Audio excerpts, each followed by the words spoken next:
Assalamualaikum warahmatullahi wabarakatuh. Perkenalkan, nama saya Yuliati Triningsih, NPM 30 dari kelas membaca 2B.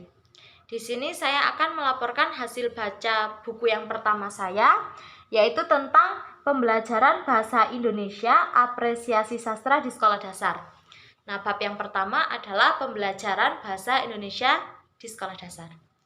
Sekolah dasar itu sebagai pengkalan pertama pendidikan dasar, sehingga diharapkan siswanya dapat membentuk landasan yang kuat untuk tingkat pendidikan selanjutnya, misalnya sekolah menengah pertama, atas, maupun perguruan tinggi.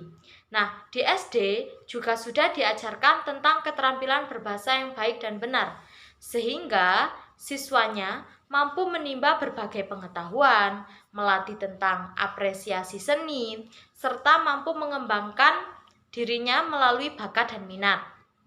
Nah, tujuan dari pembelajarannya agar peserta didik ini dapat berkomunikasi dengan sesama itu secara baik, efektif, dan efisien sesuai dengan etika yang berlaku, menumbuhkan semangat kecintaan terhadap bahasa Indonesia, serta dapat memanfaatkan karya sastra untuk memperluas wawasan, meningkatkan pengetahuan, serta meningkatkan kemampuan dalam berbahasa.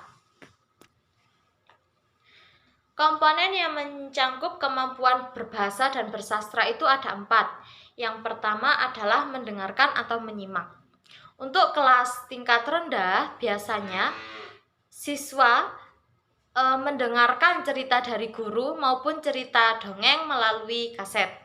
Dengan tugasnya, siswa ini mampu menceritakan kembali dengan bahasa yang singkat, bahasa yang sederhana, serta memberikan tanggapan. Nah, untuk kelas tingkat rendah, siswa juga mendengarkan cerita dari guru, baik itu secara melalui video ataupun yang lain.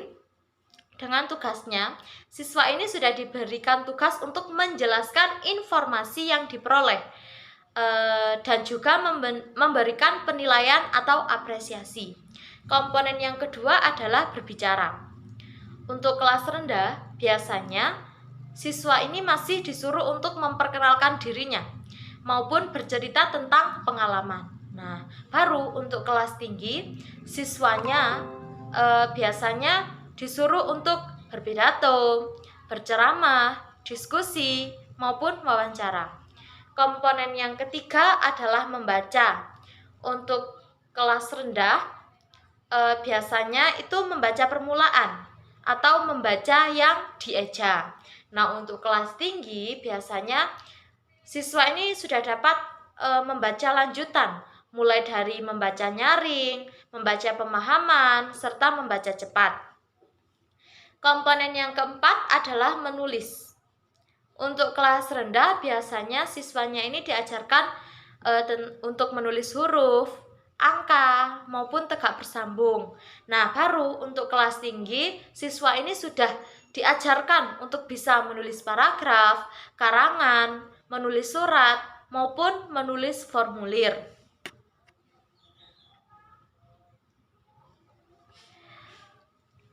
Selanjutnya ada pembelajaran apresiasi sastra di sekolah dasar.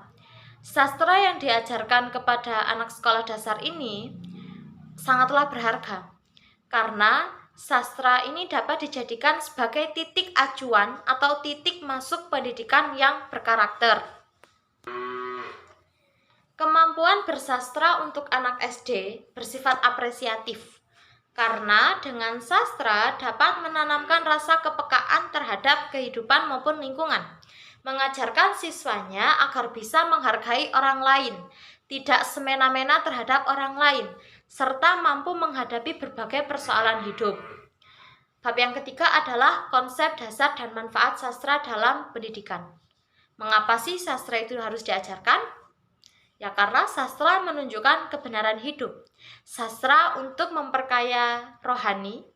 Dengan sastra dapat memiliki kesantunan dalam berbahasa. Sastra juga dapat menjadikan manusia itu berbudaya. Bab selanjutnya adalah pembagian genre karya sastra. Genre karya sastra itu dibagi menjadi 6. Yang pertama adalah realisme. bercerita tentang masalah sosial yang dihadapi tokoh. Alur ceritanya juga mudah dipahami untuk anak SD. Yang kedua ada fiksi formula, bercerita tentang cerita misterius, detektif, yang menampilkan kisah yang mengundang rasa penasaran pembaca. Yang ketiga adalah fantasi, cerita yang penuh dengan imajinasi. Misalnya bercerita tentang hewan yang bisa berbicara, hewan bisa makan, berlari, layaknya manusia. Bahasanya pun baik dan menyenangkan jika dibaca oleh anak SD. Yang keempat adalah sastra tradisional, berupa fabel, dongeng rakyat, mitos, maupun legenda. Jenis ceritanya juga baik untuk menanamkan nilai budaya kepada peserta didik kepada anak SD seperti gotong royong, musyawarah, serta berperilaku adil. Yang kelima adalah puisi. Untuk pembelajaran sastra anak sekolah dasar, bahasa puisi yang digunakan ini sederhana dan belum menggunakan kata kiasan ataupun majas. Yang keenam adalah non-fiksi, termasuk buku bacaan anak seumur SD. Isinya berupa informasi tentang kisah nyata. Misalnya perjuangan seorang anak dari keluarga miskin yang rela bekerja untuk mencukupi kebutuhan hidupnya dan membayar biaya pendidikan sekolahnya. Bentuk genre karya sastra. Nah, ada dua, sastra anak SD kelas rendah maupun sastra anak SD kelas tinggi. Untuk sastra anak SD kelas rendah, biasanya tentang syair, lagu, atau nyanyian anak. Misalnya balonku, pelangi, bintang kecil, lihat kebunku. Nah, yang kedua adalah puisi tembang dolanan. Misalnya gundul-gundul pacul, lir-ilir, jaranan. Nah, yang ketiga adalah cerita lisan. Cerita yang disampaikan secara lisan. Misalnya menceritakan tentang hewan. Tapi jangan selalu menceritakan cerita yang sama. Harus bervariasi. Agar apa sih? Agar anak itu tidak mudah bosan. Nah, sastra anak SD kelas tinggi biasanya diajarkan tentang cerita fiksi seperti novel, cerpen, maupun komik. Bab yang selanjutnya adalah pemilihan bacaan sastra untuk anak SD. Bagaimana sih pemilihan bacaan sastra untuk anak SD yang baik dan benar? Yang pertama harus mempertimbangkan perkembangan intelektual. Yang kedua perkembangan moral. Yang ketiga perkembangan emosional dan personal. Yang keempat adalah perkembangan bahasa. Bab selanjutnya adalah pembelajaran sastra di sekolah. Ada 5 tahap, tahap penikmatan, penghargaan, pemahaman, penghayatan, serta implikasi.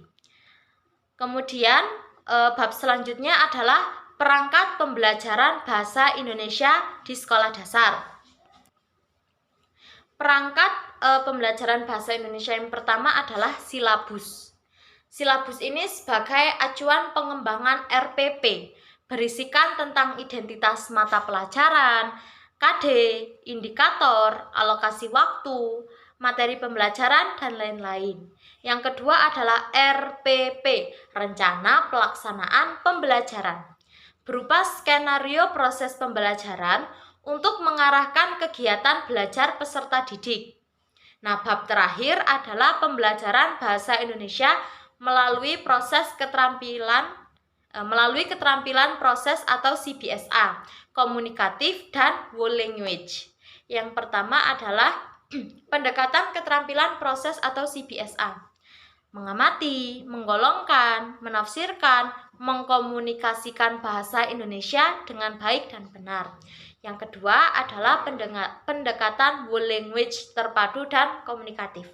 Pendekatan pembelajaran belajar bahasa secara utuh, tidak terpisah-pisah, menekankan bagaimana bahasa itu digunakan sebagai alat komunikasi melalui 4 keterampilan berbahasa yang tadi. Jadi dapat disimpulkan bahwa bahasa Indonesia itu penting bagi siapa saja, terutama untuk anak sekolah dasar. Karena apa? Dapat memberikan wawasan dan pengetahuan yang luas, serta mampu menciptakan pendidikan yang berkarakter untuk mereka. Nah, kelebihan dari buku ini adalah pembahasannya menarik dan cocok digunakan sebagai buku pembekalan guru bahasa untuk tingkat sekolah dasar. Kelemahan dari buku ini, ada beberapa kata yang sulit dipahami dan ada beberapa bab yang pesannya tersirat. Nah, sekian pembahasan laporan baca dari saya. Apabila ada salah kata, saya mohon maaf. Akhirul kalam, wassalamualaikum warahmatullahi wabarakatuh.